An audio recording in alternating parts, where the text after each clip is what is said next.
Buenas tardes a todos y muchas gracias por asistir a esta comparecencia que tiene por objeto dar cuenta de las decisiones que hemos adoptado esta mañana en el Consejo de Gobierno y que tienen marcado carácter económico y social en relación con las respuestas que creemos desde el Gobierno de la ciudad debe darse a la crisis del COVID-19.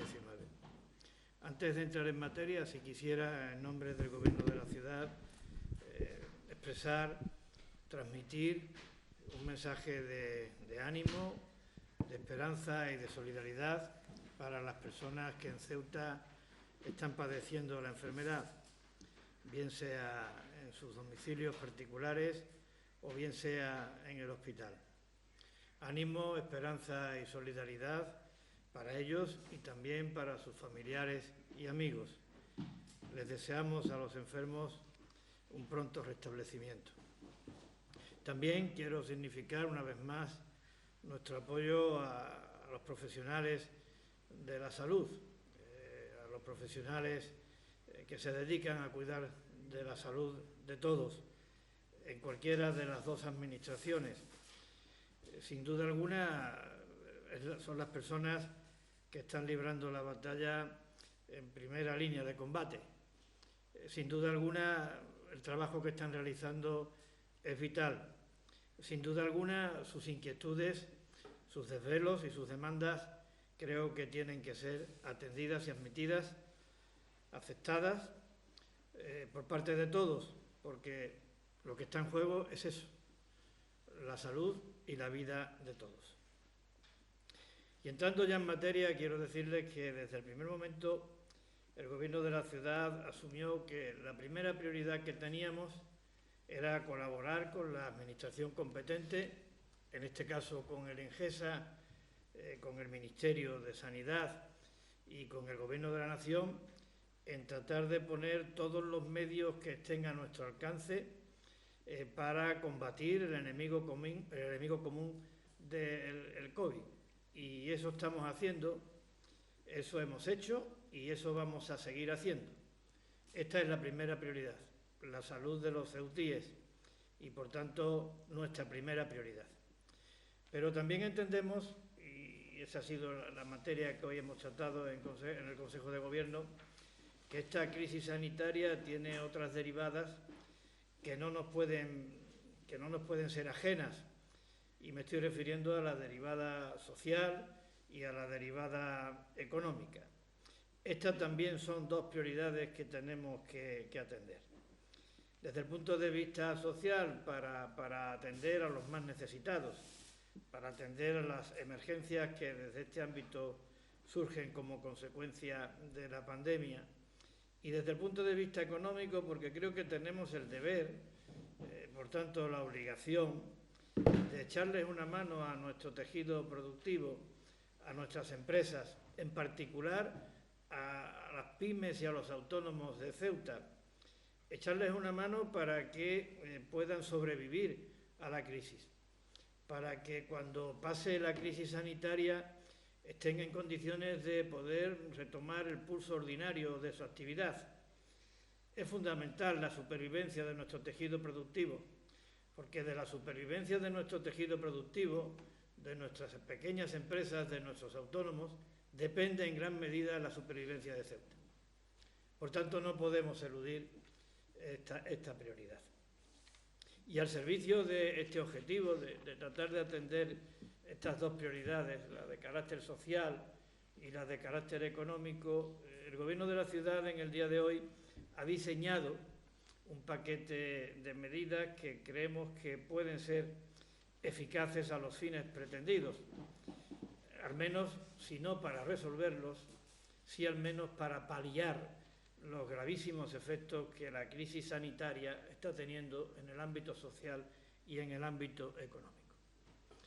Empezando por el ámbito social, la medida que sugerimos y que contemplamos es la dotación de un fondo extraordinario por importe de 6,3 millones de euros que iría destinado a atender las situaciones de emergencia que en estos momentos se están decretando y al mismo tiempo a fortalecer de una manera sustancial los recursos con que cuenta el área de servicios sociales de la ciudad para atender fundamentalmente las ayudas en alimentos y otras prestaciones básicas, las becas y de comedor y adquisiciones de libros, la ayuda domiciliaria y otras prestaciones, como digo, de análoga naturaleza.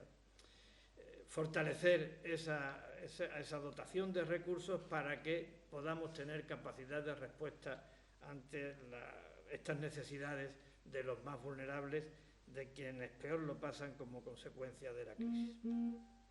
Y en lo que se refiere al apoyo del tejido productivo, en el paquete de medidas que hemos diseñado, hemos considerado también oportuno diferenciar las medidas que pudiéramos considerar urgentes e inaplazables de aquellas otras que podemos considerar que pueden y deben llevarse a cabo a corto plazo. Entre las medidas consideradas urgentes e inaplazables, a su vez, cabe establecer una diferenciación en dos apartados. Uno sería el relativo a la inyección de oxígeno a este tejido productivo, a nuestras empresas, a nuestros autónomos que lo están pasando mal, como digo, para que puedan mantener la actividad, para que puedan sobrevivir, inyección directa. Y la otra sería también una inyección, pero a través de la fiscalidad, serían medidas fiscales. En el primero de estos apartados, el que se refiere a medidas que suponen inyección directa de oxígeno a nuestras empresas, hay tres actuaciones.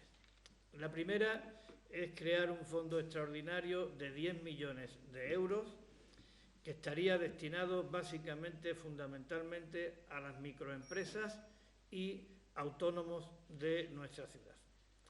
Este fondo de 10 millones de euros sería gestionado por Procesa de conformidad con las bases que apruebe la consejera de Economía y Hacienda.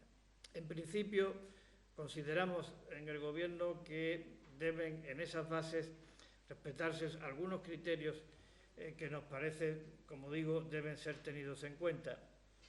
El primero de ellos, que podrán ser beneficiarios de las ayudas los autónomos y las empresas que cuenten con menos de 10 trabajadores, que acrediten que están en dificultades de mantenerse como consecuencia de la crisis del COVID y que no facturen al año más de 2 millones de euros.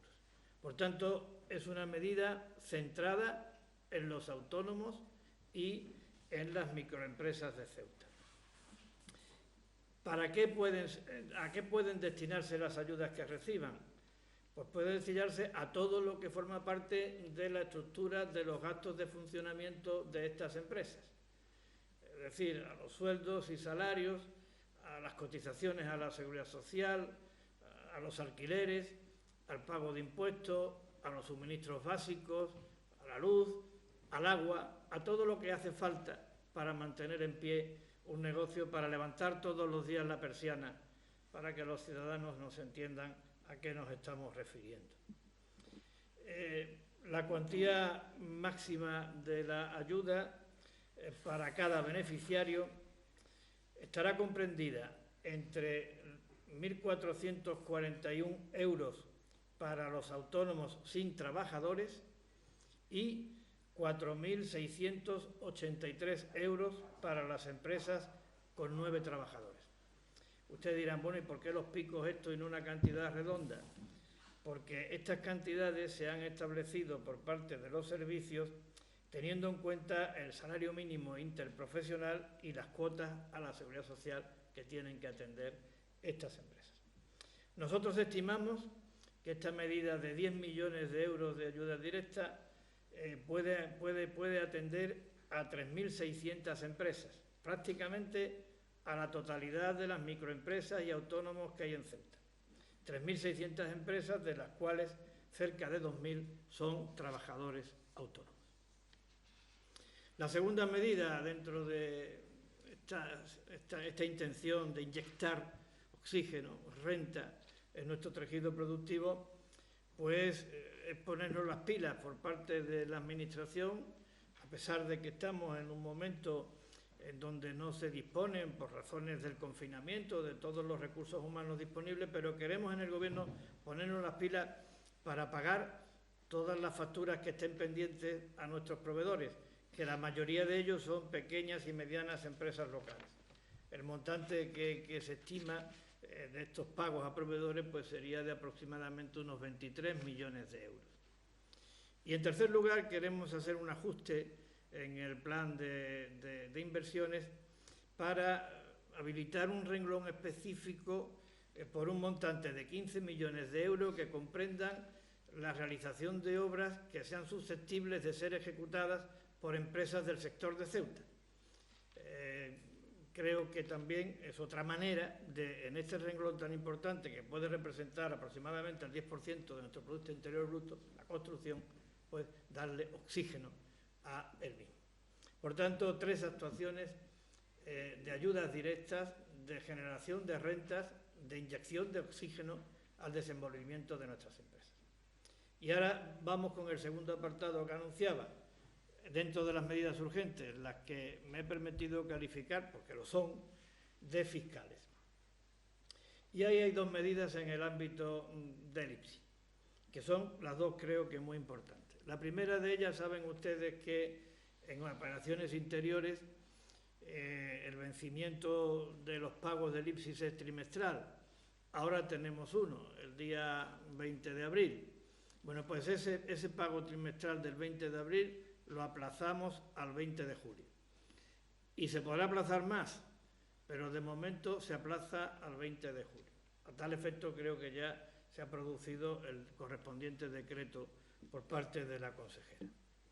Y una segunda medida que me parece muy importante, porque es una antigua aspiración de los empresarios de Ceuta, que el Gobierno de la ciudad ha compartido siempre y que creemos que es el momento para aplicarlo, y que consiste, para que todo el mundo nos entienda, en establecer los mecanismos regulatorios aprobados mediante modificación de la ordenanza para que el IPSI a la importación se pague por la mercancía que se vende y no por la mercancía que permanece en el almacén sin estar vendida. Esto me parece que es muy importante, lo es siempre, pero especialmente ahora que estamos viviendo esta crisis tan aguda. También queremos darle un crédito a nuestros empresarios a través de los impuestos que tienen que abonar y, por tanto, establecemos una moratoria general para todos los tributos que tienen que pagar las empresas de Ceuta y los contribuyentes en general hasta el día 5 de diciembre de este año. Evidentemente, esa moratoria se tiene que establecer de acuerdo con los requisitos que marca la ley y los procedimientos que están establecidos por la misma. Por tanto, tiene que ser solicitada, habrá que acreditar que se cumplen los requisitos, pero establecemos una novedad importante, y es que habrá que presentar avales para obtener la moratoria hasta el 5 de diciembre en los casos en que la deuda tributaria o la cuota tributaria a satisfacer supere los 30.000 euros. Hasta 30.000 euros, moratoria hasta el 5 de diciembre sin avales. Y esto me parece que es importante. Luego establecemos 2 bonificaciones fiscales. Una es la relativa al recibo único. Para entendernos, el agua y la basura. Afecta a las actividades empresariales y profesionales. Las actividades empresariales y profesionales este año, con efectos 1 de abril y hasta la finalización del año, tendrán una bonificación del 20% en el recibo único del agua y la basura. Creemos que de esta manera se compensa en estas tasas el parón que han tenido durante el estado de alarma y posterior o paralelo confinamiento y el periodo que tenga que transcurrir hasta que todo vuelva a la normalidad. Es el cálculo que hemos hecho y que nos parece que responde de manera justa a una situación también difícil que están atravesando nuestras empresas y que merecen este tratamiento. Y por otra parte, también en las tasas por ocupación del dominio público con terrazas y kioscos, ahí la bonificación será del 50% del total de la cuota tributaria a satisfacer. Por último, dentro de estas medidas fiscales hay una que no corresponde a la ciudad, pero creemos que es de justicia plantearla, y es que le vamos a solicitar a Puertos del Estado que aquellas empresas que ejercen su actividad en el dominio público portuario en régimen de concesión administrativa se les exima del pago de la tasa por ocupación, de la tasa por actividad durante el tiempo que dure la inactividad, y que al mismo tiempo pues también se les conceda una moratoria en el canon relativo a la ocupación del dominio público. También nos parece de justicia y por eso lo hemos incorporado. Estas son las medidas urgentes e inaplazables. Luego están las medidas a corto plazo, que también son importantes, pero que las calificamos de manera distinta a las urgentes e inaplazables porque o bien tienen una mayor complejidad, o bien tienen un mayor periodo de moderación, o bien no dependen de decisiones que nos correspondan exclusivamente a nosotros. Esta la resumo rápidamente. Una ya la conocen: aplicar en el IPSI el 0,5% a la importación y fabricación de todo tipo de productos. Esto no tiene tanto que ver con la crisis del COVID-19 y sí mucho que ver con la crisis derivada del bloqueo de Marruecos y el desplome comercial que el mismo ha provocado en nuestra ciudad.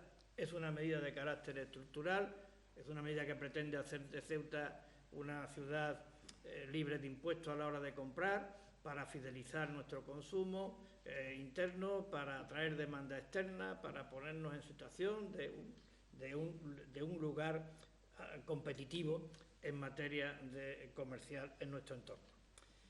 También volvemos a repetir la necesidad, y no depende ya de nosotros, de que aprobemos rápidamente el PGO. También potenciar el teletrabajo en la administración de la ciudad autónoma, fomentar la digitalización de las empresas locales, llevar a cabo planes específicos de formación para mejorar las condiciones de empleabilidad de nuestros demandantes de empleo en los yacimientos de actividad emergente, como es la economía digital.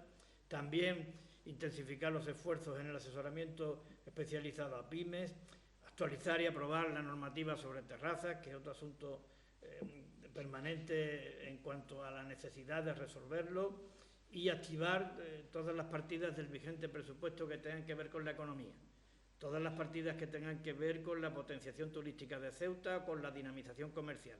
Si la previsión es que las vayamos a ejecutar a lo largo de todo el año 2020, vamos a procurar ejecutarlas dentro del primer semestre de 2020. Quiero aclarar que estas medidas que acabo de plantear, de marcado carácter económico, no sustituye este plan de choque al plan que teníamos elaborado y pendiente de aprobar con anterioridad para la reconversión económica de Ceuta, y que me parece recordar que tenía como 144 medidas aproximadamente. Esto no lo sustituye, aun cuando es verdad que algunas de las medidas que acabo de anunciar estaban allí, pero no lo sustituye. En cualquier caso, supone un anticipo del mismo ante las devastadoras consecuencias que en el ámbito económico está teniendo el COVID-19. También quisiera decirles que siempre hay que establecer alguna cifra, ¿no? Luego, lo de los fondos y la cuantía de los mismos ya lo he anunciado, pero quiero decirles que haciendo cálculos objetivos, este plan de medidas que estamos diseñando supone una movilización de recursos aproximadamente de 70 millones de euros, que para una entidad como la nuestra nos parece que es una cifra muy significativa si la comparamos con el presupuesto de la ciudad. Yo sinceramente creo y creo que no estamos ahora para apuntarnos ningún tanto ni para ponernos plumas. No lo debemos de hacer, pero creo sinceramente que nunca se ha hecho una cosa o nunca se ha pretendido hacer una cosa igual. Es una cantidad muy importante un porcentaje muy importante dentro de nuestro presupuesto, pero incluso lo es dentro del total del PIB de Ceuta, porque aproximadamente puede representar el 5% de todo el Producto Interior Bruto de Ceuta. Pero insisto, es una necesidad, porque si no atendemos a la emergencia social, estaríamos faltando a una de nuestras principales prioridades. Y si no atendemos al mantenimiento del tejido productivo, no estamos haciendo lo debido para evitar el que Ceuta sufra un golpe del que podría no levantarse. Por tanto, es arriesgado lo que vamos a hacer. Va a implicar probablemente sacrificio lo que vamos a hacer, pero lo hacemos por la supervivencia de Ceuta. Y eso creo que debe quedar absolutamente claro. También quiero decir que esto yo lo he calificado como el diseño de un plan de medidas de choque. Y no he querido ir más allá de la calificación, no he querido ser más pretencioso, porque hay que tener en cuenta que para que esto se lleve a cabo se tienen que cumplir dos condiciones. La primera, que el Pleno de la Asamblea apruebe algunas de las actuaciones o algunos de las herramientas e instrumentos que hacen posible la viabilidad del plan. Y concretamente el Pleno de la Asamblea tiene que adoptar tres acuerdos o tres bloques de acuerdos. El primero de ellos tiene que ver con viabilizar financieramente el plan. Es decir, el Pleno de la Asamblea tiene que autorizar al Gobierno de la ciudad o acordar la formalización de determinadas operaciones de crédito que tenemos que llevar a cabo. Concretamente son tres.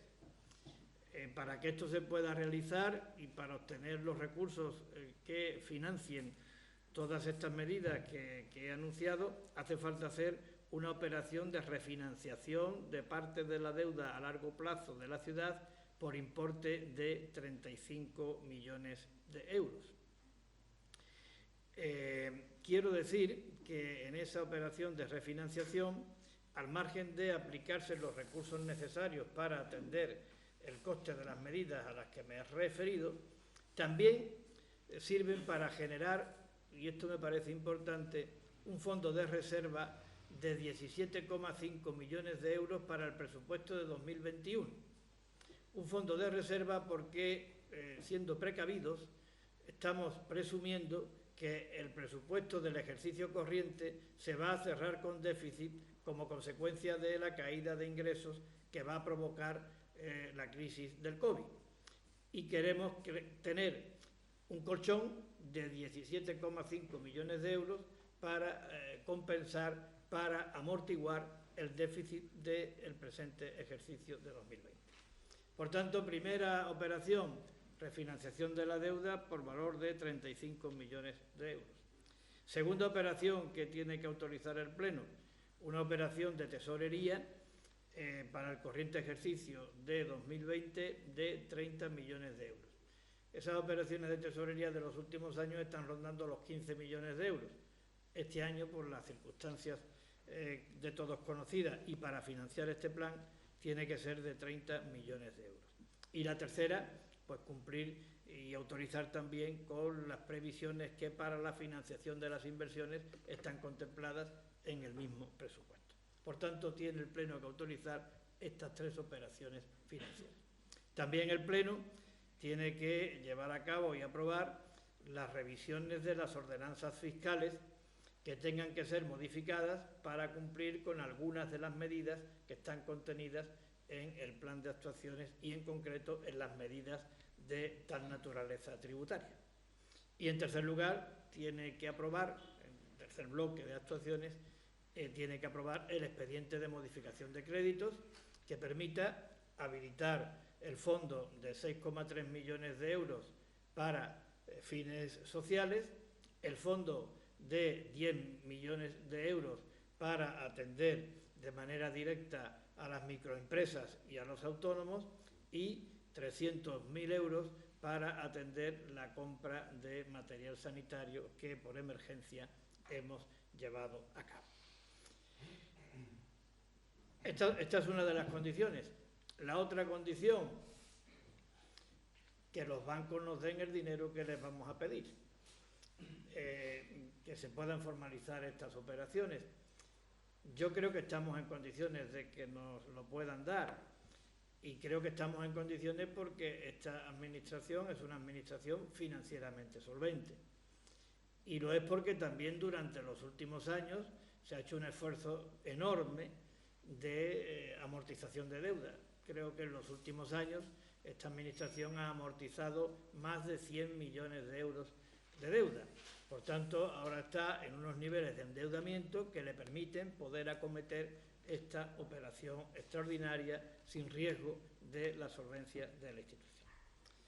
Los primeros contactos con los bancos apuntan a que es factible, pero hasta que no se le pueda plantear en concreto las operaciones, pues no podemos afirmar con rotundidad nada, y quien primero se tiene que pronunciar es el Pleno. También vamos a procurar, en relación con la primera condición, y se me ha olvidado decirlo, el contacto con los distintos grupos políticos, que empezaremos inmediatamente, hoy mismo. Hoy mismo empezaremos a hablar con los distintos grupos para contarles el diseño de este plan y para recabar su apoyo en relación con los acuerdos que tiene que adoptar el Pleno de la Asamblea.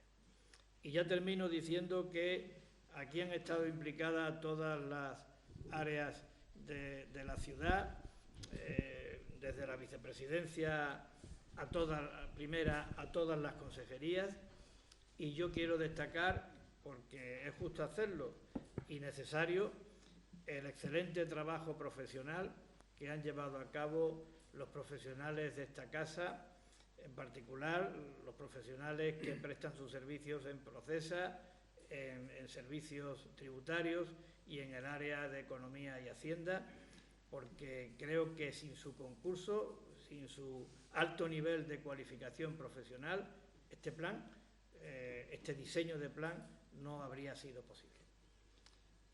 Alguna cosa se me habrá olvidado, pero seguro que ustedes me las recordarán ahora a través de las preguntas.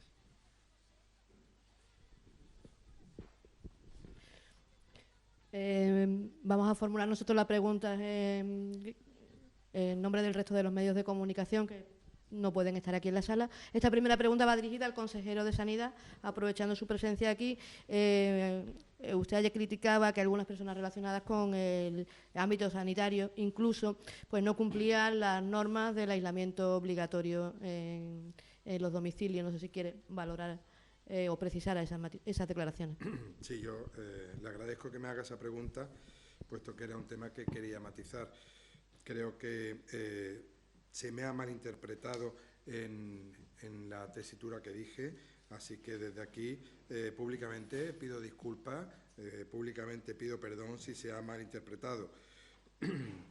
Ese mensaje iba dirigido fundamentalmente a aquellas conductas individuales que incumplen el aislamiento, vengan de donde vengan, de cualquier colectivo, sea quien sea, que no deben hacerlo, porque están poniendo en peligro primero a su familia y después a todos nosotros.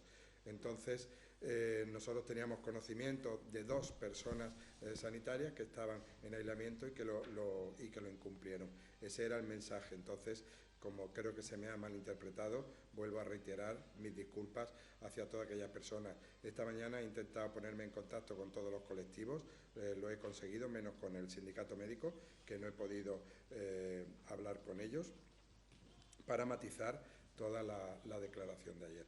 Evidentemente, yo en todas mis comparecencias anteriores, actuales y las que vengan, siempre estaré agradecido a todo este colectivo, que es el que se está dejando la piel verdaderamente en esta batalla contra este virus. Hay 16.000 contagiados entre todos los sanitarios de España. Yo no puedo nunca criticar ese contagiado, porque además yo soy sanitario y mi mujer es sanitaria. Evidentemente, creo que se me malinterpretó y reitero desde aquí mis disculpas a todo el mundo que lo haya malinterpretado.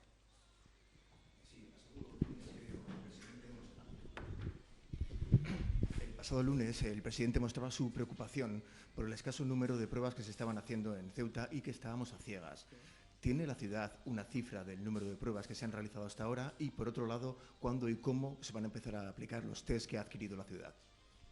Bueno, yendo por partes, nosotros estábamos hablando de la necesidad de que en Ceuta se llevaran a cabo pruebas a gran escala, porque sinceramente, no porque lo diga yo, sino porque creo que todas las autoridades científicas consideran que una manera eficaz de combatir la propagación del virus pues es conocer el grado de penetración que el virus tenga en el territorio.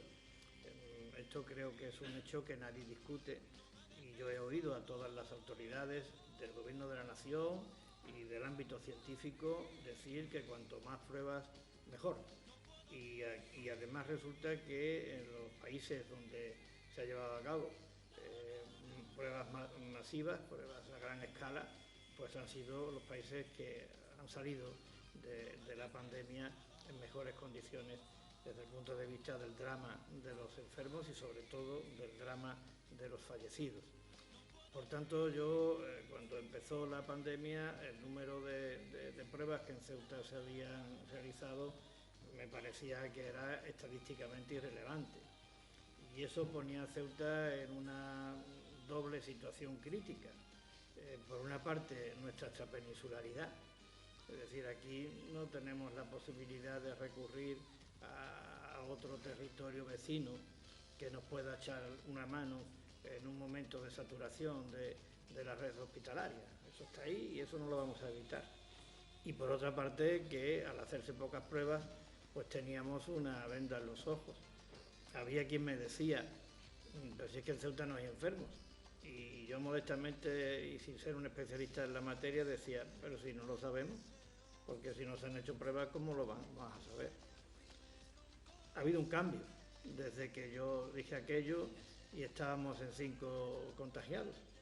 Y es que, según me cuenta el consejero de Sanidad, por parte del INGESA ha habido una aceleración en el número de realización de pruebas.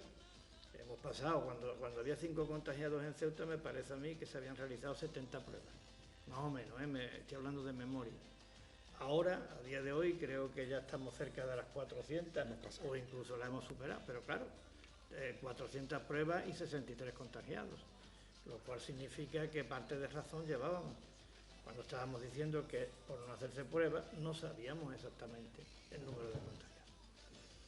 Esa es la cuestión. Yo animo al INGESA a que continúe, animo y apoyo al INGESA a que continúe con el ritmo de realización de pruebas, cuanto más mejor, porque este es un enemigo invisible, no sabemos dónde está y por tanto lo que hay es que tenerlo localizado. Primero se le localiza y luego se le aísla, pero hay que localizarlo. Si no lo localizamos es difícil que lo podamos aislar al margen del acierto en las medidas del confinamiento. Y en cuanto a las pruebas que nosotros vamos a realizar, nosotros en cuanto nos llegue el material, que parece que empieza a llegar a primeros de la semana que viene, ahora se ha tensionado todavía más los suministros y el mercado como consecuencia de la demanda que de este material se está haciendo desde Estados Unidos. Nosotros, en cuanto que nos llegue el material, lo vamos a poner a disposición de INGESA. Aquí quien está gestionando, porque debe, porque tiene los medios y las competencias, es el INGESA. Ese es quien está gestionando la crisis, no solamente porque en el Real Decreto de alerta se decretara al Gobierno como mando único y autoridades delegadas a los ministros de Sanidad, de la ministra de Defensa, de Movilidad o Fomento, como antes se llamaba, y de Interior, sino porque las competencias en materia de sanidad en Ceuta las ejerce el Ministerio. Estamos a su entera disposición, con el mayor ánimo de colaboración, y ese material que venga lo pondremos a su disposición para que establezcan los protocolos adecuados y que hagamos cuanto más pruebas en Ceuta, mejor. Insisto, eso es absolutamente necesario, no porque lo diga yo, reitero, sino porque lo dice el propio Gobierno de la Nación y lo dicen todas las autoridades científicas que están opinando al respecto. presidente, le quiero hacer una pregunta al hilo de ese plan tan ambicioso de tipo social y económico. ¿Usted ha tenido conversaciones previas con los grupos políticos sobre sus ideas a desarrollar para que no digan luego se van a enterar por los medios de comunicación de esta cuestión? Porque usted ha dicho que con posterioridad se lo va a exponer. No, con posterioridad le vamos a entregar el papel, por si se me entiende en términos coloquiales, pero nosotros cada vez que hacemos una reunión del Consejo de Gobierno, y la hacemos a diario, hay un contacto con los grupos políticos. Y además de estas cuestiones venimos hablando, es decir, no al detalle que yo he expuesto hoy, porque claro, esto antes de poder plantearlo tenía que reunir la condición de ser viable. Podemos hablar de muchas cifras, de muchas medidas, pero si no son viables, técnicamente viables, y quien tenía que acreditar antes de dar este paso la viabilidad técnica eran los servicios correspondientes, los profesionales de esta casa que son unos profesionales de alto nivel, como han demostrado con el trabajo que han realizado. Esto se consumará a través del tiempo y tendrá un primer hito político importante, que es la celebración del Pleno. Nosotros, el Pleno cuando sea necesario.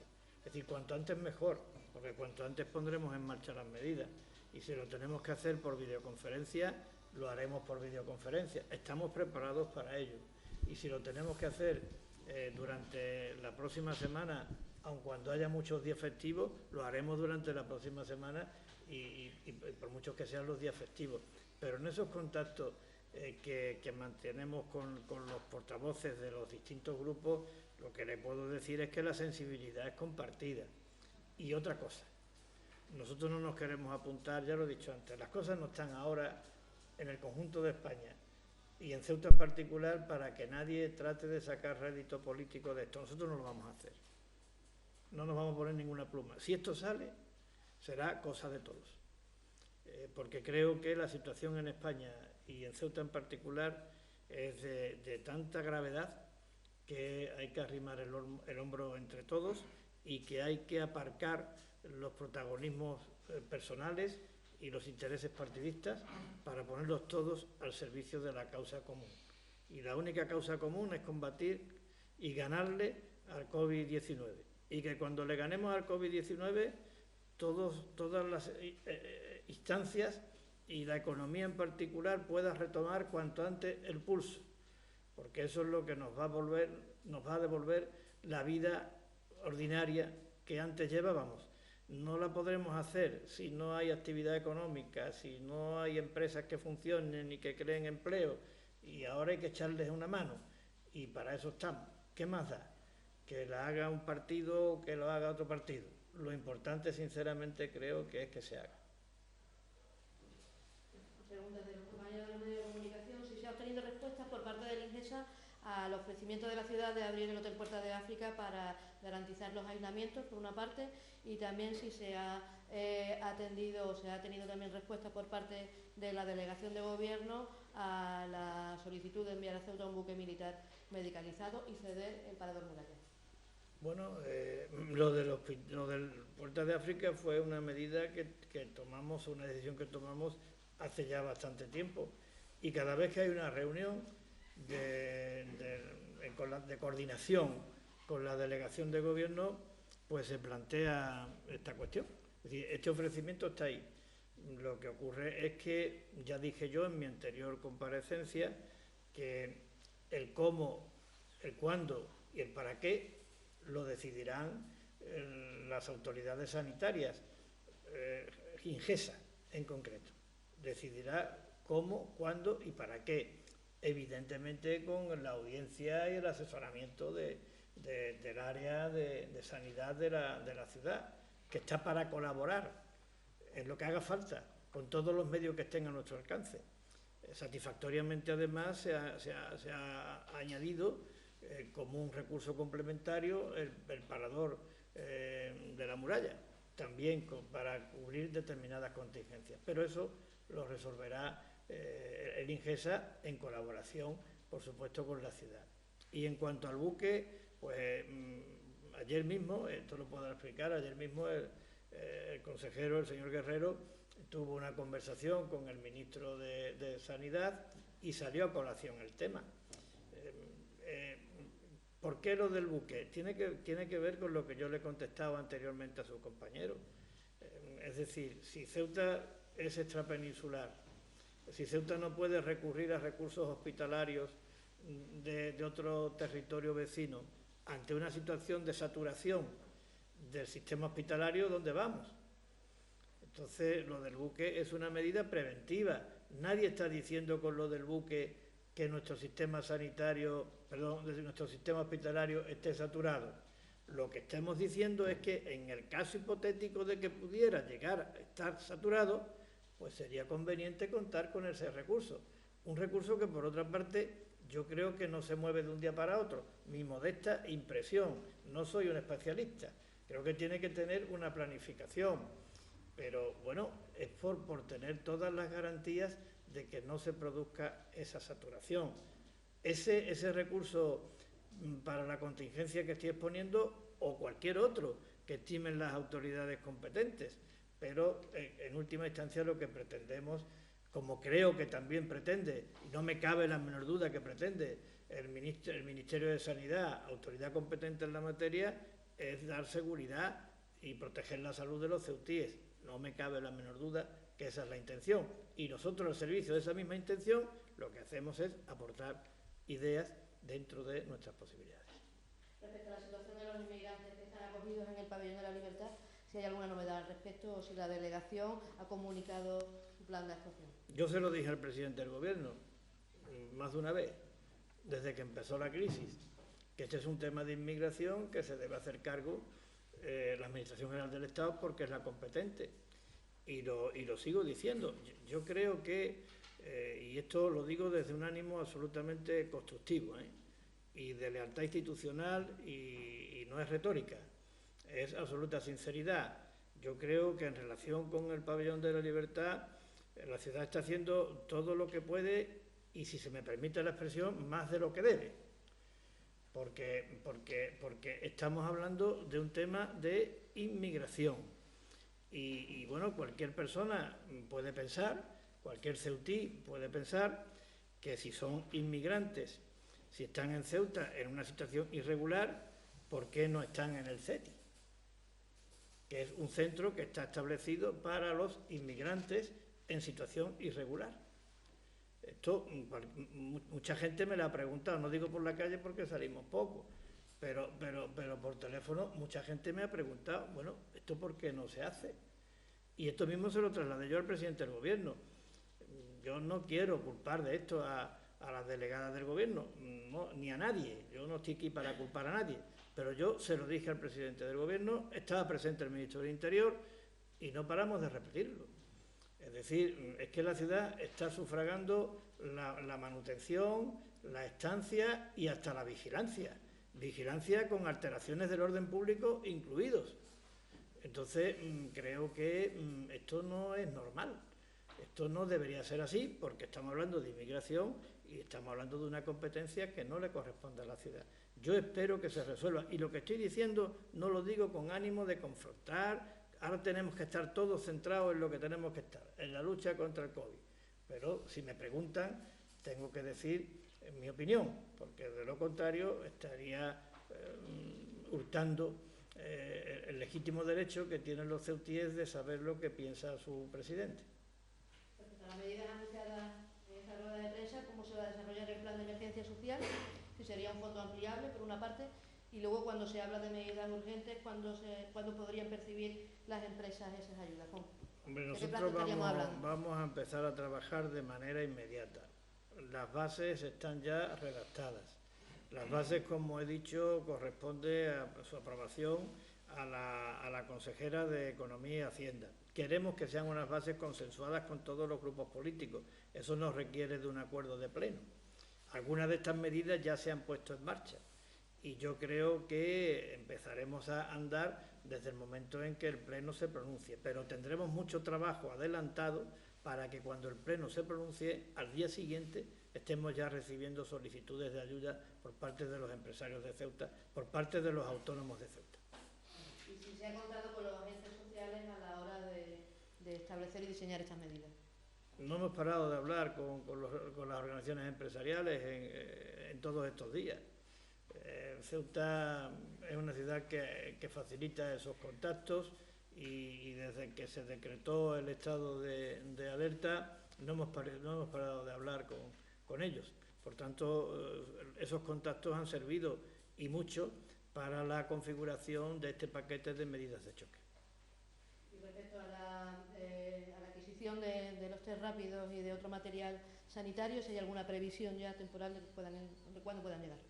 Sí, en relación al material sanitario que se ha adquirido por parte de la ciudad, esperemos que esté aquí en los próximos días, muy tarde el lunes, porque ya había llegado a España hace 48 horas, ya el tiempo de llegar a Ceuta y que poder entregarlo. Y en relación a los kits, estamos a la par que el resto de comunidades españolas, las recibiremos igual que lo recibirá Andalucía y esperemos, como ha dicho el presidente, que también a principios de la semana podamos ya contar aquí con algunos kits para empezar a trabajar junto al Ingesa.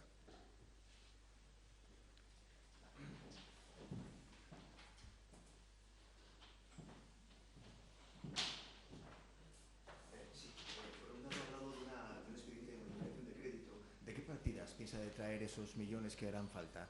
Y por otro lado, respecto a los test de la Junta de Andalucía, la Junta de Andalucía ya ha tenido que volver una importante partida porque no eran correctos. ¿Son los mismos test? ¿Son diferentes? ¿A qué proveedor les hemos comprado esos test? Bueno, el expediente de modificación de crédito va destinado fundamentalmente a nutrir, a dotar el fondo social por importe de 6,3 millones de euros, como he dicho, a dotar el fondo de ayudas a autónomos y microempresas por 10 millones y a la compra de material sanitario por 300.000 euros. En total, me parece que eso suma 16,6 millones de euros. De esos 16,6 millones de euros, una parte viene de lo que el Estado ha aprobado como medidas de apoyo para atender situaciones de emergencia, que si mal no recuerdo son 1,6 millones de euros del fondo extraordinario de 300 millones de euros y otros 0,5 millones de euros para becas de comedores escolares, por tanto 2,1 millones de euros. Después hay otra partida importante que es la relativa al incremento del fondo de suficiencia en forma de anticipos a cuenta, que también se aprobó para todas las comunidades por importe de 2,2 millones de euros. Después hay otra partida importante de una reorientación de los remanentes de fondos estructurales que tiene Procesa, que me parece que están del orden de 3 millones de euros. Y la siguiente cantidad es los recursos que se liberan en el ejercicio de 2019 como consecuencia de la operación de refinanciación de deuda a largo plazo por importe de 8,8 millones de euros. Me queda una pequeña partida que es el remanente del presupuesto del 2019 por 0,2 millones de euros. No sé si la cuenta me ha salido, le estoy hablando de memoria, pero sume usted y a ver si salen los 16,6 millones de euros. Vale, en relación a los test, decir que la Junta de Andalucía hizo una compra de dos tipos de test. Ellos no es que los devolvieran, es que anularon el pedido de los test por fluorescencia porque le tardaban más de 3 meses en llegar. Entonces, nosotros estamos en el mismo eje que Andalucía, que Galicia, que Cantabria, que Barcelona, es decir, que existen diversas comunidades que estamos en el mismo paquete de esos test. Y entonces, en el momento que esos test, que es por anticuerpos, lleguen, evidentemente a nosotros también nos va a llegar. Pero Andalucía no devolvió, anuló un pedido porque era por test fluorescente que tardaban más de 3 meses. Todos vienen procedentes de China. Muchas gracias y cuidaros. Gracias.